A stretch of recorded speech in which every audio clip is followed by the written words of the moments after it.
साहब आगे उठ। साहब जी, हमारी बहन आपसे कुछ बात करना चाहती है। हाँ बोलो। नमस्ते, हमारा नाम दिव्या है। साहब, हम पढ़ना चाहते हैं, लिखना चाहते हैं, जिंदगी में बहुत आगे जाना चाहते हैं और अपने भैया का नाम रोशन करना चाहते हैं। तो पढ़ो, अपने भैया का नाम रोशन करो। दिक्कत क्या है? दिक्कत है साहब, पैसे की दिक्कत है। लेकिन हम पढ़ाई में बहुत अच्छे हैं। अभी हमने 12वीं में टॉप किया है, लेकिन हम आगे का पढ़ाई कोटा में करना चाहते हैं। उसके लिए हमारे पास पैसा नहीं है। जितना भैया कमाते हैं वो में कुछ नहीं हो पाएगा। आधा राशन में चला जाता है, आधा घर के किराए में। अब हम आगे की पढ़ाई करना चाहते हैं। हमने बहुत दुख देखा है, हमारे भैया ने भी। अब हम इतना चाहते हैं कि पढ़ लिख कर कोई सरकारी अफसर बन जाए और सारे दुख परेशानी हम खत्म कर ले। साहब जी, हमारी मदद कर दीजिए। आपकी एक मदद से हमारा पूरा भविष्य बदल जाएगा। और रही बात पैसे की, तो हमारी जब जॉब लग जाएगी ना, हम आपको पाई पाई चुका देंगे। साहब जी, आप हमारी मदद करेंगे ना तो आपका ये एहसान हम कभी नहीं भूलेंगे। आपको पता है साहब जी, हमारी बहन जब वो 12वीं कक्षा में ना टॉप आई थी ना, तो गांव मोहल्ले में नाम हो गया था, पेपर में भी आया था और सब लोग पूछ रहे थे कि तुम्हारी ही बहन है ना। साहब जी बहुत खुश हो रहे थे। अब हमारी बहन 12वीं कक्षा तक पढ़ ली है, जैसे तैसे मजबूरी में पढ़ा दिया हूँ। और कोटा जाना चाहती है, बोल रही थी पढ़ाई के लिए, वहीं पर अच्छे से पढ़ाई हो पाएगी। तो उसके लिए पैसा चाहिए और पैसा तो हमारे पास है नहीं। मदद कर दीजिए साहब जी। ठीक है, तुम्हारी बहन पढ़ने चली जाएगी, तुम यहाँ दिन रात मेहनत करते हो, तो फिर तुम्हारा ध्यान कौन रखेगा? तुम्हें दिक्कत नहीं होगी?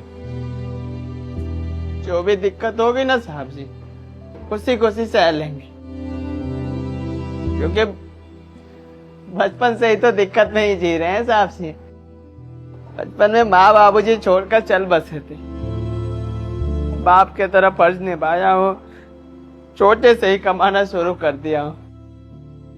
अगर इतना दिक्कत सह लिया तो क्या अपनी बहन की खुशी के लिए मैं इतना दिक्कत नहीं सहूंगा? सह लूंगा साहब जी, सह लूंगा। वैसे कितने पैसे चाहिए? 60,000 रुपए चाहिए। वो कोटा में पढ़ाई लिखाई, रहना खाना सब महंगा है ना, तो इसलिए। और आप पैसे का चिंता मत करिएगा, हम आपको लौटा देंगे। अभी थोड़ी सी मदद कर दीजिए कुछ टाइम के लिए। देखो, पैसे तो मैं दे दूंगा, लेकिन आजकल ना चीजें बहुत खराब चल रही हैं। लोग बाहर पढ़ने जाते हैं और फिर गलत संगत में पड़ जाते हैं। तुम्हारा भाई यहाँ दिन रात मेहनत कर रहा है, और ऐसा ना हो कि तुम वहां जाके गलत संगत में पड़ जाओ और अपने भाई का नाम खराब कर दो। नहीं साहब, हम ऐसा कुछ नहीं करेंगे। हम अच्छे से जानते हैं हमारे भैया ने हमें कैसे पढ़ाया लिखाया, यहाँ तक हम कैसे खड़े हैं वो हम जानते हैं। हमने अपने भैया की मेहनत देखी, दिन रात मेहनत करते हैं सिर्फ हमारे लिए, ताकि हम पढ़ सकें। हम ऐसा कोई काम नहीं करेंगे साहब जिससे गांव मोहल्ले में हमारे भैया का सर नीचे हो। हम बहुत मेहनत से पढ़ेंगे और इनका नाम रोशन करेंगे। ठीक है, फिर मैं पैसे दे देता हूँ, लेकिन मन लगा के पढ़ाई करना, क्योंकि यहाँ तुम्हारा भाई बहुत मेहनत कर रहा है सिर्फ तुम्हारे लिए। ये लो।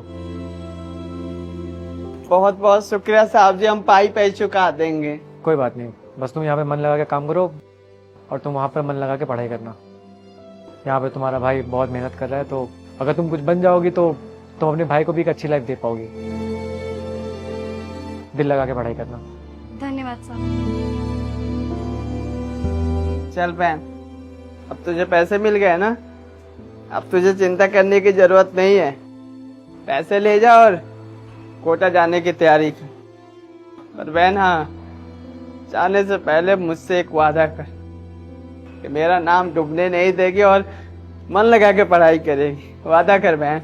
हम आपसे वादा करते हैं, हम बहुत मन लगाकर पढ़ेंगे, अफसर बनेंगे और ऐसा नाम कमाएंगे कि आपको अपनी बहन पर फक्र हो। मुझे विश्वास है बहन, तेरी मेहनत पर और तेरे बहादुरी पर बहुत आगे बढ़ेगी। मेरा आशीर्वाद तेरे साथ है। चलिए सब छोड़, तू कोटा जाने की तैयारी कर। सामान वामान अच्छे से पैक कर लियो मैं शाम को ड्यूटी खत्म करके जैसे ही आऊंगा ना बस पकड़वा दूंगा, पढ़ाई करने जाइयो और अच्छे से पढ़ाई करिए, ठीक है? तू जा। जी भैया।